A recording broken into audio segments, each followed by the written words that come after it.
ఎడారిలో సెలయేర్లు మే 30. భూలోకములో నుండి కొనబడిన ఆ 144,000 మంది తప్ప మరి ఎవరునూ ఆ కీర్తన నేర్చుకొనజాలరు. ప్రకటన గ్రంథం 14వ అధ్యాయం 3వ వచనం.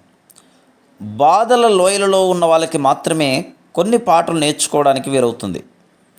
ఎంత గాన ప్రావీణ్యం ఉన్నా ఇలాంటి పాట నేర్చుకోవడానికి రాదు. స్వరంలో ఎంత శ్రావ్యత ఉన్నా ఇతరులు దీన్ని సరిగ్గా పాడలేరు.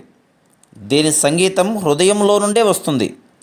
ఇది వ్యక్తిగతమైన అనుభవాల్లో పుట్టి కంఠస్థమైన పాట. గతించిన కాలపు అంధకార భారాన్ని తలుపుకి తెచ్చే పాట ఇది. నిన్నటి కాలపు రెక్కలు కట్టుకుని పాట ఈ రోజులోకి ఎగిరి వస్తుంది. పరిశుద్ధుడైన యోహాను రాస్తున్నాడు, పరలోకములో కూడా ఒక పాట ఉంటుందట. విమోచింపబడిన మానవులే ఆ పాట పాడగలరట. ఇది నిస్సందేహంగా విజయగీతమే. మనల్ని విముక్తుల్ని చేసిన యేసుక్రీస్తు విజయాన్ని గురించిన పాట. అయితే ఆ విజయోత్సవం అందరికీ కలగాలంటే కలగదు. ఒకప్పుడు గొలుసులతో బంధింపబడి ఇప్పుడు స్వేచ్ఛగా ఉన్నవారిదే విజయోల్లాసం. నేను ఈ పాటను పాడినట్టుగా ఏ దూత కానీ ప్రధాన దూత కానీ పాడలేడు. నేను పరదేశిగా ఉన్నట్టు ఆ దేవదూతలు ఎప్పుడూ ఉండలేదు. సిలువలో విమోచింపబడ్డవారు తప్ప మరెవరూ ఈ పాటను నేర్చుకోలేరు.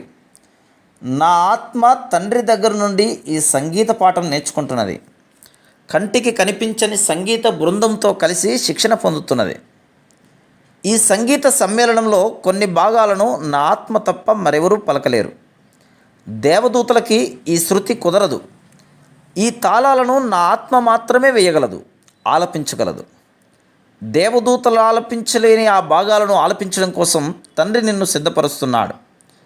నిన్ను పరీక్షించడానికి దేవుడు నీపైకి బాధల్ని పంపిస్తూ ఉంటాడని చెప్తుంటాడు. కాదు, నీకు నేర్పించడానికే ఆయన ఆ బాధల్ని నీపైకి పంపుతుంటాడు.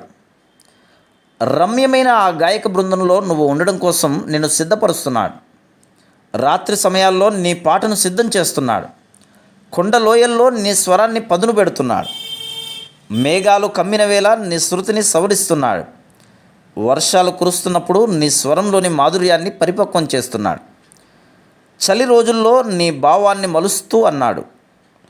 ఆశాజనకమైన సమయాల నుంచి భయంలోకి నువ్వు దిగజారే వేళల్లో నీ లయను సరిచూస్తున్నాడు.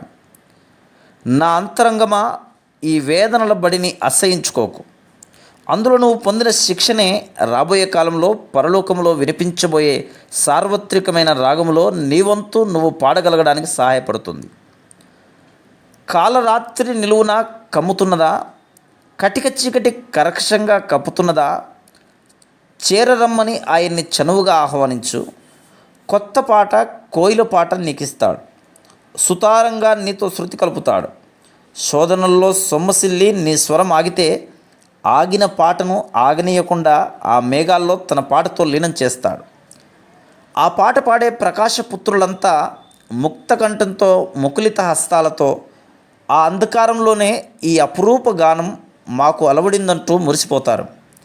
తండ్రి ఇల్లంతా మధుర పరిమళంలాగా అలుముకునే ఆ అసమాన గీతం పుట్టి ప్రాణం పోసుకున్నది పగటి వెలుగును చూడని పూరి పాకల్లోనే.